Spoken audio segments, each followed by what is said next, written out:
Good evening again. I'm Lori McRobbie. It's my great pleasure to welcome you, thank you for all being here tonight and weathering the weather to be here to see this really quite remarkable story. I think we're all going to walk away with a greatly expanded view of history, of what's possible, of what we know and what we think we know. And thanks to the efforts of many to bring this story here tonight. I think, as you all know, I'm a technologist by background, and that is the sort of role in which I came together some years ago with Maureen Biggers. Is Maureen here?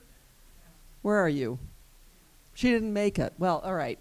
But in absentia, Maureen, my friend and colleague, and a number of other faculty members, Ann Massey, I saw earlier. Ann is here.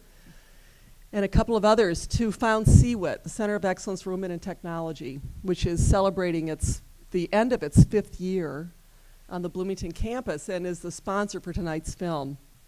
How many of you are currently, how many of you are currently affiliated with CWIT? Students, staff, faculty, alumni? So for those of you for whom CWIT might be new, it is the nation's first, and we think still the only, large-scale campus-wide initiative that seeks to increase the competence, confidence, and empowerment of women working in and with technology, regardless of discipline, life stage, or career stage. That is, technology is everywhere. Technology is for everyone, regardless of whether or not they look like Bill Gates. And it's Women's History Month. So as we've learned from films like Hidden Figures, books like Hidden Figures as well, and the book Code Girls, which is out as well, women have been in computing from the very beginning and contributing in profound and instrumental ways, as HEDY LAMARR did, despite looking quite unlike someone who would do anything like that. Computing really is women's work. It always has been, and it needs to continue to be women's work as well as men's. We just haven't told their stories. So tonight's a way to do that. So I'm here with my colleagues. I'm going to ask them to introduce themselves in just a few minutes here, and we'll spend about 10 or 15 minutes talking up here among ourselves, and then we'll open it up for discussion among all of you. So I'm going to start by asking them each to introduce themselves and say a little bit about them, and then we'll get started with our conversation. All right, I'll start. I'm Maria del Valle Coello. I'm a sophomore studying physics and astrophysics, and I spend a lot of my time doing research in both the Taylor lab on neutrino astrophysics and in the FRIA lab working on the supercluster, on the cluster Berkeley 39. And I got interested in this event through the Women in STEM LLC and through CWIT, and I'm very happy to be here. Thank you. I'm Teddy Phillipson-Maurer, and I'm the Associate Director at the Office of Science Outreach. I have a long history of environmental and science communication and education. I did my graduate work here as well, and I'm so happy to be back. Let's see, I got involved in this because my interest in CWIT, and I was also asked because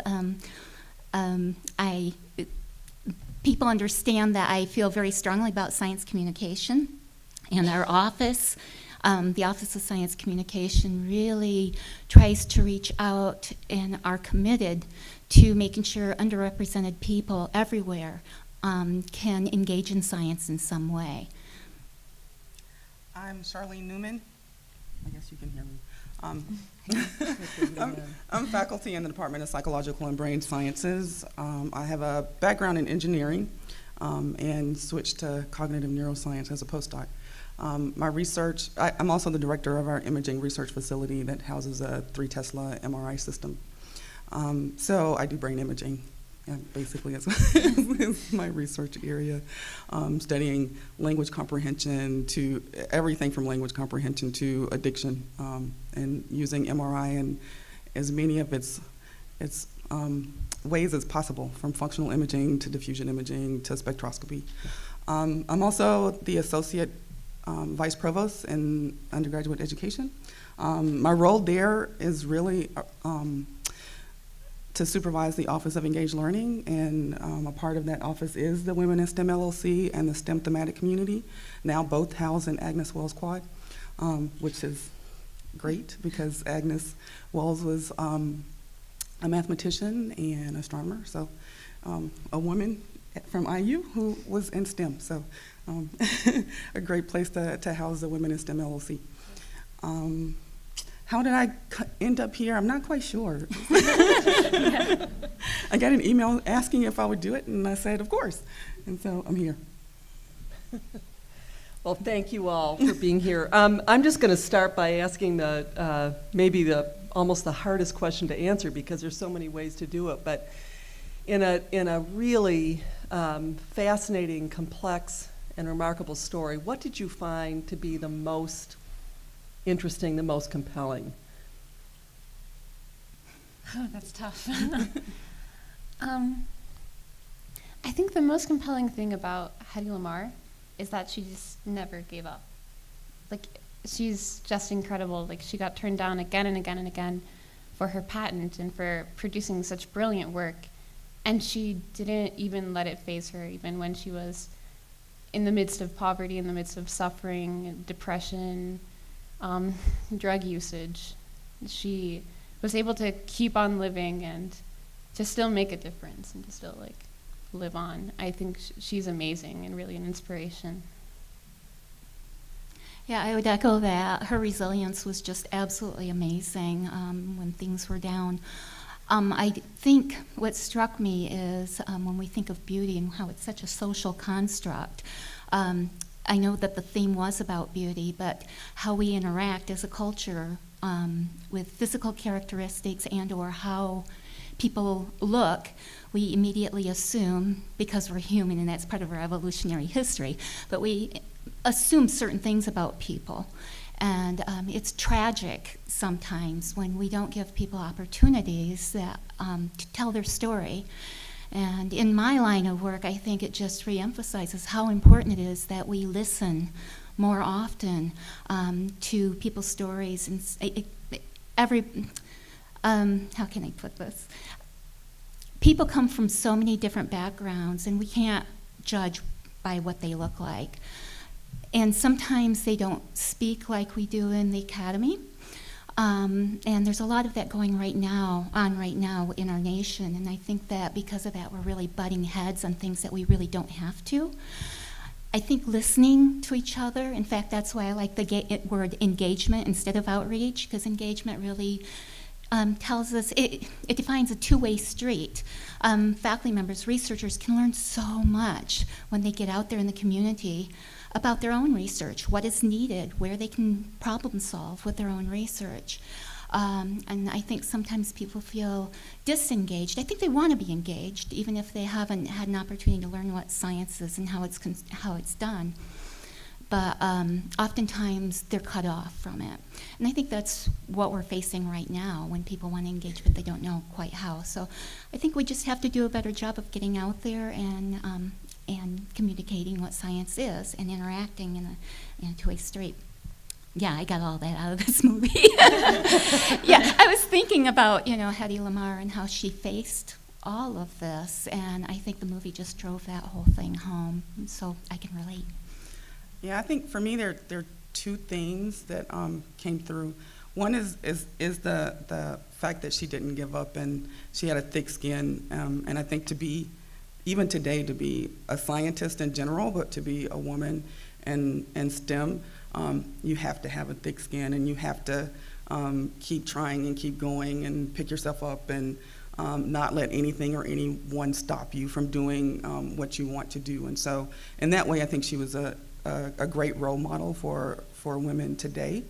The other, I think, is because it's at the top of my mind, because it's in some way a debate that's going on right now on Twitter and sort of the SciComm world of Twitter, and that is this amongst women. Like what does a woman in science supposed to look like, right? So there's this group of women, STEMers, who are like into fashion and makeup and hair and clothes, and and they're like all embracing that form of femininity. And then there's a backlash from another group of women who are like, okay, that's not what STEM is about. And for me, I think one of the things that we should take away from this movie is that let women be women and let women be individuals, and if they're beautiful, that doesn't mean they don't have minds, and it doesn't mean that they shouldn't embrace that, what they look like and what they want, and just allowing women to be individuals. Yeah. Well, that kind of touches on my next sort of question, or really topic to have you react to, which is, I think her story is really an interesting portrayal of how we think about genius, and how we identify people who we think have natural abilities, are sort of born to do what they're supposed to do. And we have this woman who had really two extraordinary attributes, her mind and her beauty, which of course fit the standards of the time, and she found an outlet, of course, in the movies to express that. But they were certainly at odds with each other for her. But I think we have these, and you really touched on it, Charlene, I think these very deep-seated ideas about how people are naturally gifted in certain ways, and particularly around their intellectual capabilities. I think we, particularly in technical fields and fields that are more dominated by men, there are these kind of, the myth of the boy genius kind of notion.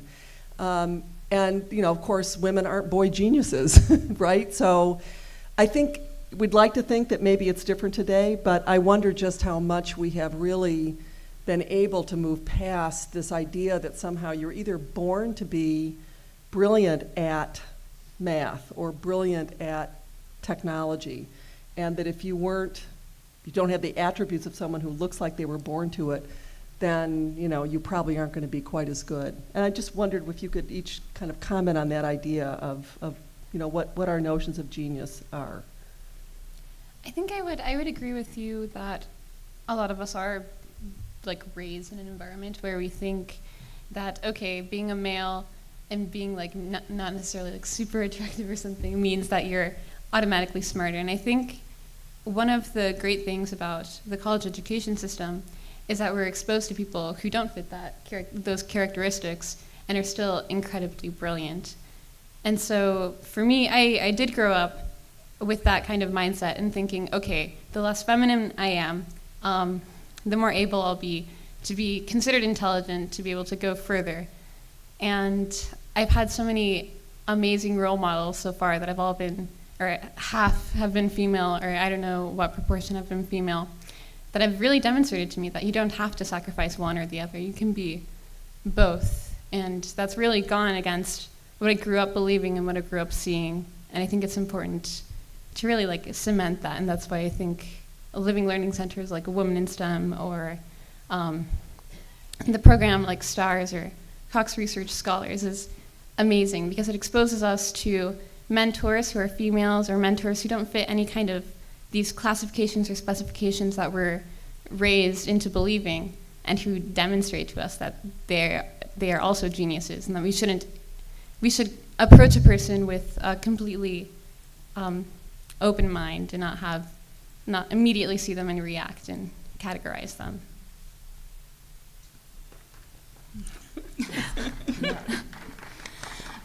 My experience was slightly different than yours. I was raised in a very poor family, very uneducated community of farmers that had very poor soil, I might add.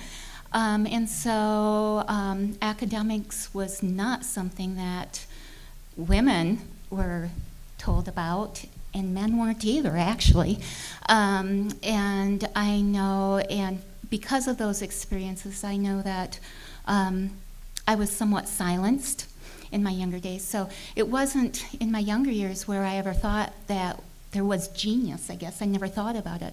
I do remember when I said I was going to school, my dad about had a heart attack. He said, how are you going to afford that? And why would you, the whole thing.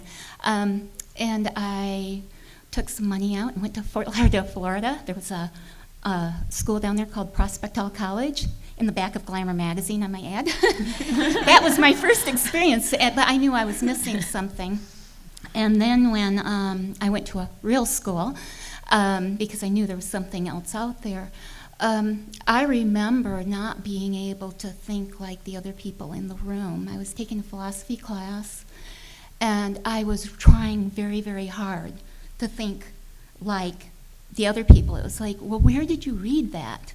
They were making connections that I couldn't. And so I was very, very frustrated, and there were some other things that came along in there. And it took a very long time for me to find my voice, and a very long time to get through undergraduate work, because by then I was married, I started having children, and my ex-husband and I liked to move around a lot. And it was always an adventure. I think with HEDY LAMARR, it was kind of interesting that she said, oh, no regrets, it's taught me, and I absolutely agree with that. But in terms of genius, I don't think I ever really thought of genius. And when I started thinking of intellect, or people who would be able to answer the questions in different ways, not from a dualistic perspective, but more from connecting, I think by then I realized, because I tried to fit in too, obviously. You're trying to fit in as an undergraduate wherever you go. And I had a lot of learning opportunities in how to react to people, depending on how they saw me.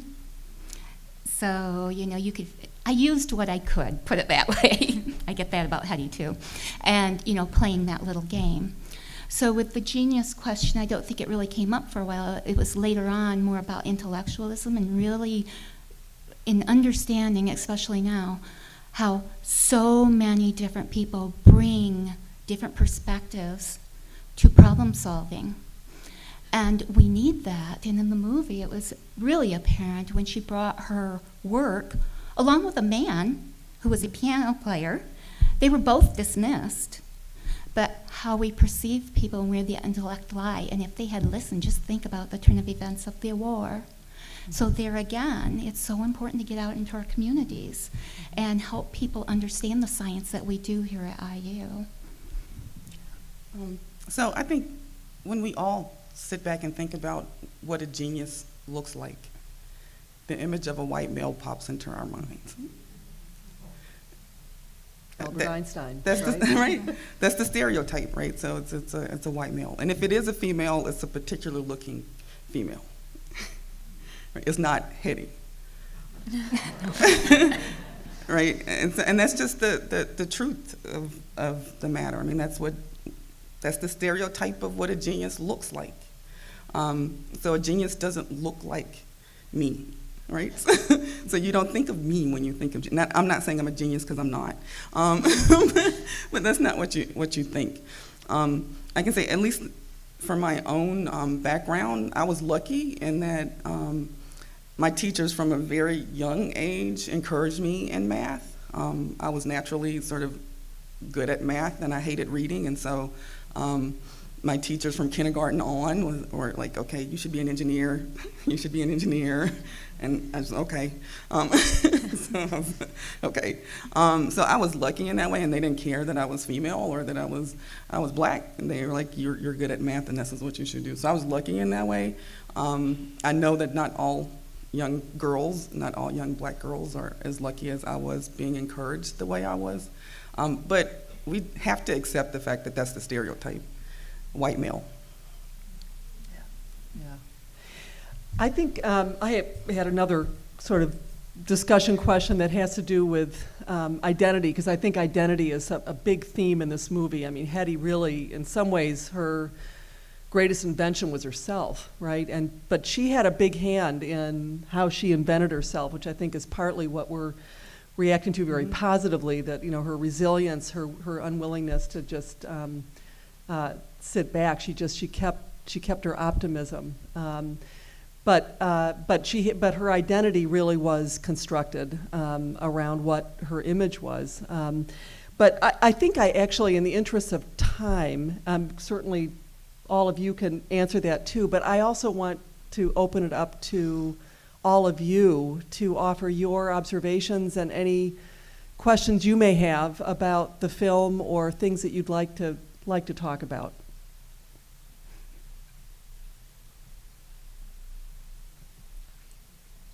Yeah, right here. You. One thing that struck me was the fact that this invention that LAMARR came up with her inventing partner, was based besides in radio work, it was also based in music. And so I guess what comes up for me is I really respect and am energized by STEM, but I always miss the A, Mm-hmm. the arts. And I wonder if anyone has any comment on how some form of the arts that you see influencing or shaping what you do in your technology, your science, your engineering. So a lot of what we do in science requires some creativity, right? So everything doesn't flow from a logical A to B to C, right? So being able to have a creative mind and working on that creative mind and developing that creativity is important. So that's the first thing that I will say. I mean, science is developing something new, thinking of something new that's not straight, that's not algorithmic. So it's just not. So you have to develop and work on that aspect of yourself. And so I strongly encourage arts and humanities for STEM students. And there is a connection. I think when you think about music and STEM and music and math, there are connections there. When you think about visual arts, so drawing and painting and its relationship to like visual perception and spatial ability, which is connected to all things STEM, right? So there are connections between all of these things. They're not you do one or the other. So they're intimately connected to each other. I would definitely agree with that, and add that if we take a step back, that the beauty of music and of the arts are deeply, I would agree, embedded in physics and math and in biology. Like sometimes I'll look at organic chemistry and I'll just think of oh wow, these electrons are just flowing, it's like a river, I could paint this, it's beautiful. And if you understand those currents and those broad strokes of the paintbrush of nature, then if you think about it that way, then it is art. Physics and science, the sciences and STEM is a form of art. And I think physicists, for example, make great musicians. We understand the properties of waves, of sound waves. So yeah, I would agree. Everything is so deeply interconnected. I think we do need to realize that, and we do need to bring more art, more of a focus on the arts and on the humanities for STEM majors in general. I agree. I would also add the power of observation. We learn how to observe, and anybody with a good arts background has learned how to do that. And some people say, well, you can just see these things, but in field biology for instance, when I taught parasitology, I would always have my students tell me how good they were at using the microscope. These were seniors, and they were very confident. And then I'd lay out the amoeba, 20 different amoeba. Identify them then. And they learned that, yes, there is because they looked all alike, but then you learn how to observe. And I really do think bringing the arts into that early, too, into STEAM, as we call it, is very, very important. Yeah. They alluded to that in the movie when she designed the aircraft for Howard Hughes. And she looked at the fastest birds and the fastest things. I thought that was so amazing because that was all art. And the way they showed it in the film of the transposing of the imagery from a box to a vocal, it was really just amazing, just exactly what you're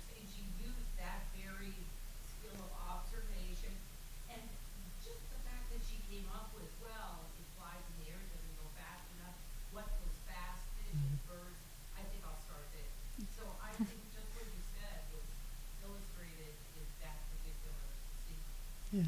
Yeah, it's interesting that she was, you know, she didn't go to college, right? She probably, I mean, age 16, she had her first, you know, made her first movie. So she was, in some ways, came to it untrained, and that the movie talks about that. And she just saw these things in her mind. I mean, she drew pictures in her mind. It's really an interesting connection there. Yeah, another question here. Yeah. Sorry? 15.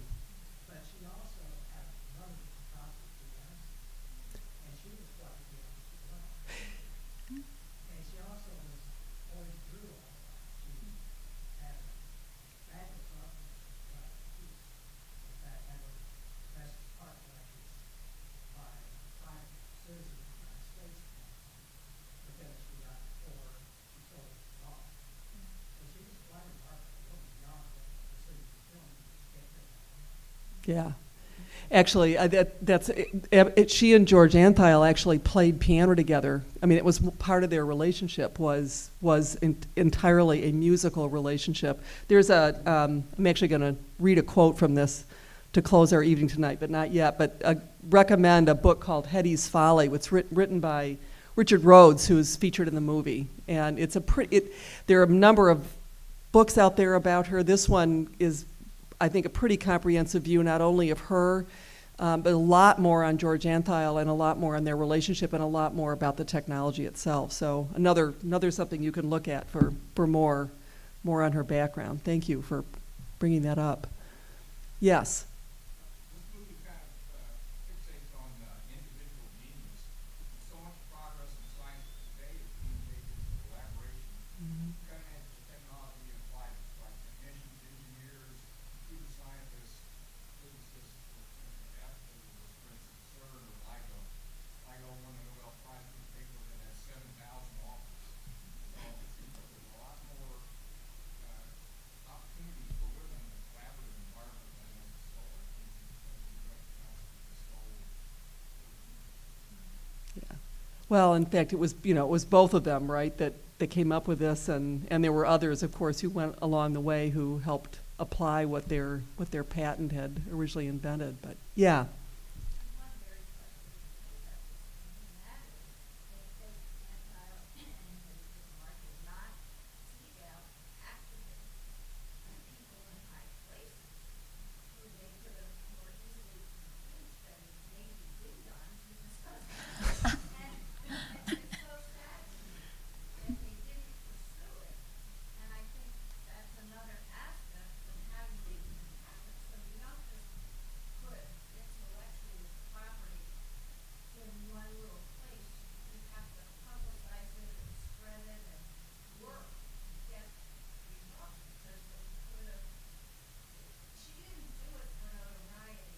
Mm-hmm.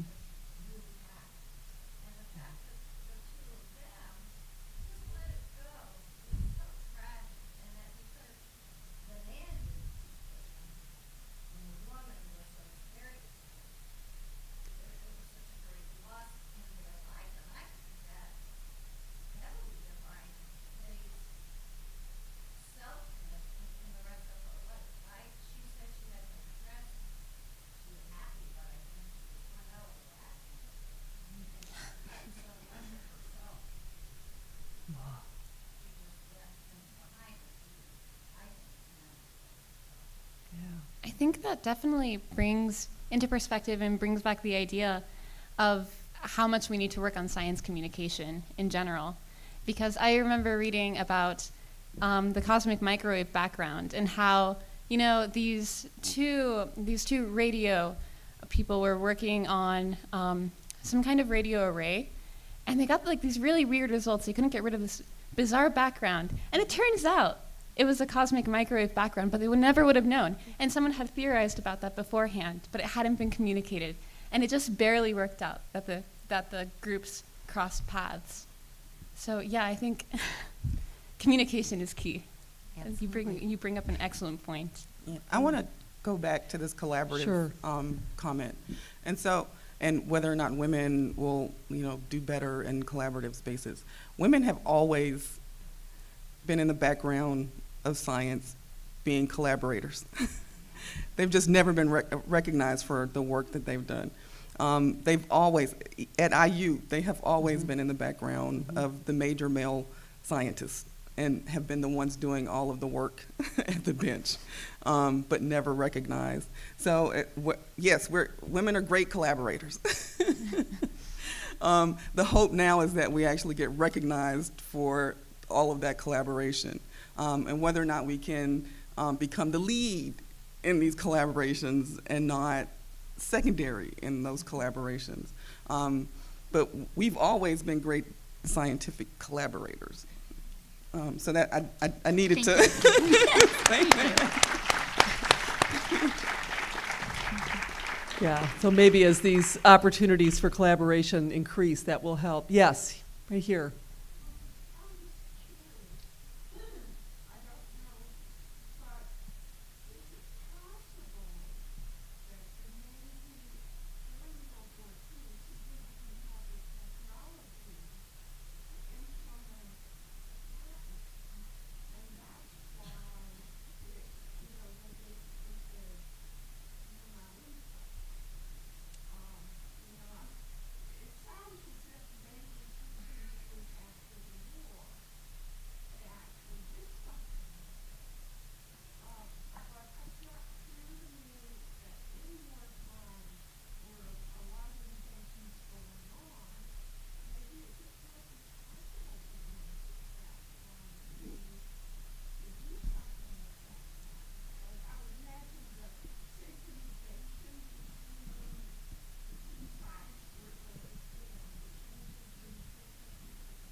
Well, and around the same time was whenever physicists really started looking into nuclear fission and into building nuclear weapons. So I think if they had really cared to make an effort, it would have been possible. Because her invention was, yes, like something that was born out of her brilliance, but so's the hardware for other people. And it, like with the number of people on Earth and the amount of research that was going into science at that moment to build other kinds of weapons, I think the technology should have been there. And it wasn't clear whether it was, but I think it must have, or the beginnings of it were definitely there. And if they had cared, they would have done more. The leap wasn't that great with the technology at that point, and to be dismissed, again, listening could have gone a long way. Yeah, They were the wrong people to present it. Yeah. that's true. Again, the Navy, because it was wartime, I mean, as much as that was a very compelling issue, the degree to which the U-boats were, blowing up ships all over the Atlantic, the Navy was a particular organization at a particular time, and there were other, building up the strength of their warships and so forth was seen as a higher priority. Antheil actually pursued it and pushed. That doesn't come out in the movie, but just didn't get anywhere. And I believe also to get a patent, you have to actually, it has to be demonstrably, you have to be able to show that it's possible to actually do it. You can't just patent an idea, theoretical idea. So there was, the ability to make it happen really was there. They really had proved that it was doable, at least in a laboratory setting. But the Navy had other priorities. Right. Because they paired them with the engineer at the university to build the electronics to make it work. Right, yeah. Yeah, Penny. Do we know anything about the future distribution plans for this film, or how other people might see it beyond? John, actually, you're the right person to answer that question, or Brittany. It's actually going to be on PBS in May. Right. It's an American Masters film, but if you have friends who know that they would like to see it, it's a writer film series. It's playing starting March 30th, and we'll have 4 screenings March 30th. I think we have time for one more question. Are we? Actually, I'm going to take him over here since you've had one already.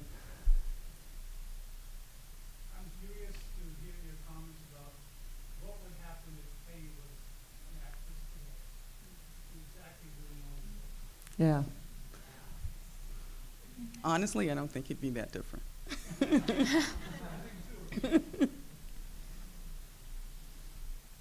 Well, and our identities are formed by a lot of, by our experiences.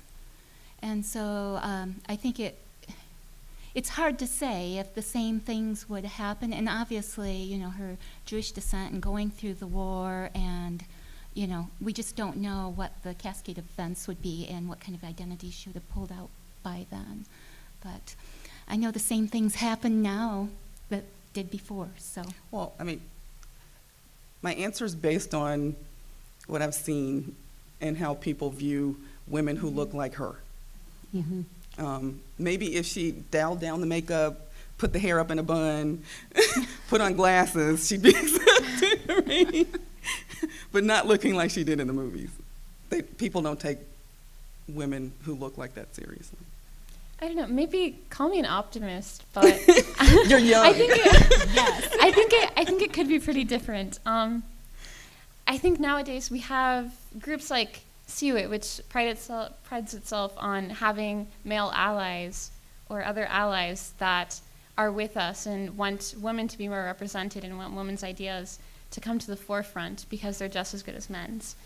So I think we nowadays would get more pushback if such a response, if HEDY LAMARR were to put forth her patent idea and it were to be rejected again, I think we'd get more of a pushback, we'd get more coverage in different magazines. There are more people who support women and who support women who look like HEDY LAMARR nowadays and who understand that beauty is not necessarily mutually exclusive with brilliance. So I think we could have something different. I really hope so. Yeah, I do too. I would just, maybe I'll sort of thread the needle here, because I think that it would be, I tend to agree with Charlene, but mainly because I think one thing we have to remember with HEDY is she made a lot of choices. She never saw herself as a victim. She's the one, really, who put herself forward and capitalized on her looks and went into Hollywood and pursued that in a very kind of bold and admirable way. That was where she saw her most likely path to being able to support herself. Now, granted, that was the time, and she was probably right that it would have been much, much, much harder for her to have made a living doing what she was good at intellectually. And in that way, I think it would be different now. But I think I come away with this I always want to remind myself, HEDY as her life really was in many ways her own. She made her path, and that there's a lot to admire in just her willingness to say this is who I'm going to be, and she let the chips fall where they may. I think now we can have one last question and then we'll close. Last one? Yeah. Here? Over there. Okay. We haven't gone to this side, sorry.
Mm-hmm.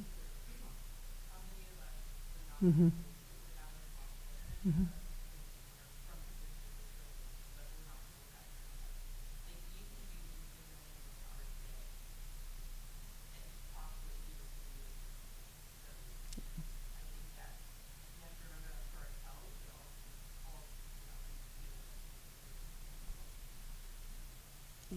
And I just want to say something to piggyback off that. I think the great thing about HEDY's father is that he explained things to her, and he didn't talk to her like a stereotypical girl. And so treating all of our children the same way, not just explaining how things work to boys, but also explaining how things work to girls is equally important. And so I think her father is who put her on the path that she was on. Yeah. Along with her mother, who was a musician, but her father. If I can piggyback off of that real fast too. I was talking to my mentor, Dr. Taylor, the other day about him helping out with the Science Olympiad, actually, and how he was helping train some middle school students, and he found this like very remarkable 8th grade student. And so after the competition was over, he handed him a physics book, and he told me, like, I really hope that he continues to be interested in physics and that the book really sparks his interest. And I thought about it more, and I think it's not going to be the book that sparks his interest. It's going to be the fact that Dr. Taylor is the one that believes in him. And so to make your point once again, I think what was great about Hedy Lamarr's father and what's great about educators is that you believe in people. And I think we all need that, definitely. Yeah. Absolutely. That's good.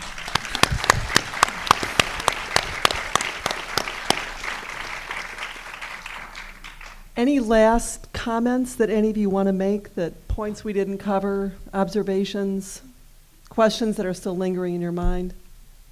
Any of you? My mind's a blank. Well, I'm actually going to end our evening by reading something to you from this book, because I was so struck by it, and it was struck by it just because I think it's a nice way to end the evening. Hedy's final goal in life, this is from the book Hedy's Folly, it's the actual last paragraph. Hedy's final goal in life was to live into the new millennium. As with movie stardom, wartime fundraising, and pioneering invention, she persevered and achieved what she set out to do. She died alone at home in Florida, in her sleep, on the night of 19 January 2000. She was 85 years old. She left her children an estate valued at $3 million, most of it won in court settlements against corporations that tried to exploit her name and image, and through shrewd stock investments. Her son and daughter, Anthony and Denise, carried her cremated remains back to Austria, as she had requested, and scattered them in the Vienna woods on the slope of a hill overlooking her native city. There she rests today, high above the wide Danube Valley, where Marcus Aurelius wrote his meditations, one with the trees and the grasses. Thank you for coming tonight.